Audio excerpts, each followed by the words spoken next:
SASDOவின் பிரதான செய்திகள். தலைப்புச் செய்திகள். சர்ஜான் தொடர்பில் பிள்ளையான் வெளியிட்டுள்ள திட்டங்கள். களமிறந்து உள்ள இராணுவம் மற்றும் போலீசார். விடுதலை புலிகள் பற்றி இளங்குமரன் ஏழுநர் பேச்சு. திருடர்களை பிடித்தால் பொருளாதாரம் சரியும் அமைச்சரின் கருத்து. பசிக்கு உணவருந்த சென்ற தமிழர்கள் மீது தாக்குதல். வெளியானது உலகின் செல்வாக்கு மிக்க பிரபலங்களின் பட்டியல். தொடர்வன விரிவான செய்திகள். தாயகச் செய்திகள். தற்கொலை குண்டுதாரிகளாக பெண்களை பயிற்றுவிப்பதற்கு சர்ஜான் ஹாசிம் சரியான பயிற்சி முகாம் ஒன்றை நடத்தியுள்ளதாக பிள்ளையான் தெரிவித்துள்ளதாக செய்திகள் வெளியாகியுள்ளன. பிள்ளையான் எழுதி வெளியிட்டுள்ள உயிர்த்தனாயுத தாக்குதல் சம்பவம் தொடர்பான நூலிலேயே இந்த தகவல் உள்ளடக்கப்பட்டுள்ளதாக இணையதள செய்தி ஒன்று தெரிவித்துள்ளது. அதன் பிரகாரம் கடந்த 2018ஆம் ஆண்டு காத்தான்குடியில் நடைபெற்ற பெண்களுக்கான தற்கொலை குண்டுதாரிகளுக்கான பயிற்சியில் 15 பெண்கள் கலந்து கொண்டுள்ளார்கள். மாணவில புத்த சிலை தாக்குதல் சம்பவத்தை அடுத்து கைது செய்யப்பட்ட லத்தீபா என்ற பெயரில் அறியப்படும் இப்ராஹிம் சஹீதா என்பவர் அவர்களில் ஒருவராவார். அத்துடன் சாய்ந்தமரது வீட்டில் நடைபெற்ற குண்டுவெடிப்பில் தற்கொலை குண்டுதாரிகளாக பயிற்சி பெற்ற 5 பெண்கள் உயிரிழந்தார்கள்.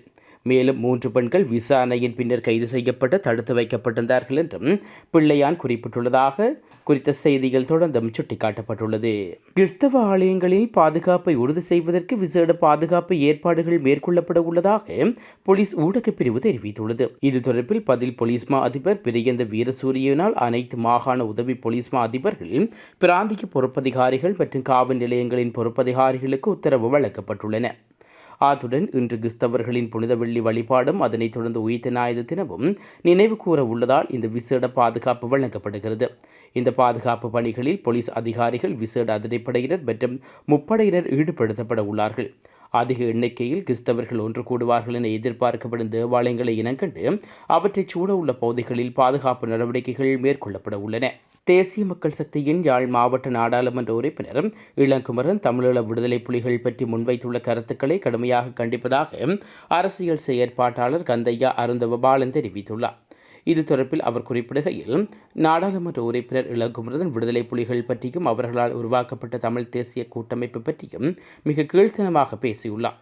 அத்துடன் சாவகச்சேரி நகரசபை மற்றும் பிரதேச சபை ஆகிய இரண்டையும் நாங்கள் கட்டாயம் வெற்றி கொள்வோம் என்ற வகையில் நம்பிக்கை வெளியிட்டுள்ளார்.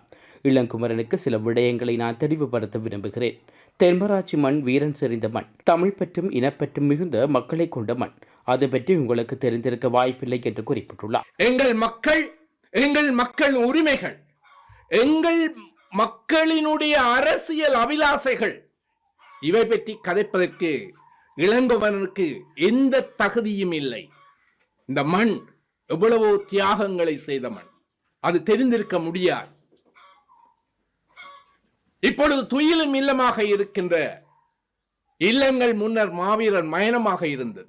திருடர்களை பிடிப்பதற்கு அரசாங்கத்தின் முழு பலத்தையும் பயன்படுத்தினால் பொருளாதாரம் சரிவடையும் என வெளிவிவகார அமைச்சர் விஜித தெரிவித்துள்ளார். தொலைக்காட்சி நேர்காணல் ஒன்றில் கலந்து கொண்டு கருத்து வெளியிடும் போதே அவர் மேற்கண்டவாறு குறிப்பிட்டுள்ளார். அரசாங்கத்துக்கு 5 வருடங்கள் அதிகாரம் வழங்கப்பட்ட போதிலும் மக்கள் விரைவில் மாற்றங்களை எதிர்பார்ப்பதாக அவர் குறிப்பிட்டுள்ளார்.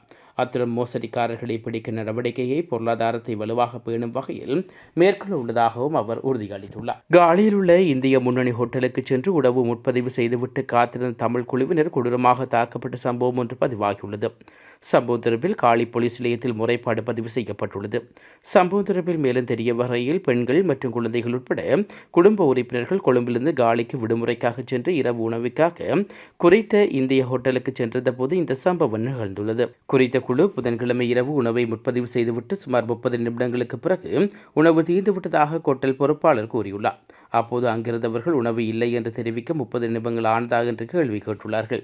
அப்போது இரு தரப்பினருக்கும் இடையே ஏற்பட்ட வாக்குவாதம் முற்றியதில் ஹோட்டல் ஊழியர்கள் அவர்களை தாக்கியதாக கூறப்படுகிறது. ஹோட்டலில் சுமார் 30 பேர் தங்களை தாக்கியதாக தாக்குதலுக்கு இலக்கானவர்கள் கூறுகின்றார்கள். இதேவேளை தம்மை தாக்குவதாக கூறியதை தகவலை தொடர்ந்து அவரது குடும்ப உறுப்பினர்கள் மற்றொரு குழு உடனடியாக சம்பவ இடத்துக்கு பிரவேசித்துள்ள நிலையில் அவர்களையும் ஹோட்டல் ஊழியர்கள் தாக்கியதாக தெரிவிக்கப்படுகிறது. இந்த எதிர்பாராத சம்பவத்தால் 28 வயது இளைஞருக்கு தலையில் காயம் ஏற்பட்டு தாக்கியதுடன் 17 வயது சிறுவனுக்கு கண்ணில் காயம் ஏற்பட்டது. மேலும் சம்பவத்தில் 14 வயது சிறுவன் ஒருவரும் காயமடைந்துள்ளதாகவும் போலீசார் முறைப்பாடு செய்துள்ளனர். உலகச் செய்திகள். அமெரிக்காவை தலைமையிடமாக கொண்டு இயங்கும் டைம் இதழ் ஒவ்வொரு ஆண்டும் உலகில் செல்வாக்குமிக்க 100 பிரபலங்களின் பட்டியலை வெளியிட்டு வருகிறது. அந்த வகையில் 2025ஆம் ஆண்டில் செல்வாக்கு பெற்ற 100 பேரின் பட்டியலை வெளியிட்டிருக்கிறது. அதில் அரசியல், பொழுதுபோக்கு, அறிவியல் மற்றும் வணிகம் போன்ற துறைகளைச் சேர்ந்த பல்வேறு பிரமுகர்கள் இடம்பெற்றுள்ளார்கள். இந்த பட்டியலில் அமெரிக்க ஜனாதிபதி டொனால்ட் ட்ரம்ப், டெஸ்லா நிறுவனர் எலான் மாஸ்க், பிரித்தானிய பிரதமர் கெய்ட் டார்மர், பிரபல நடிகை டேமி மூர் ஆகியோர் இடம் பிடித்துள்ளார்கள்.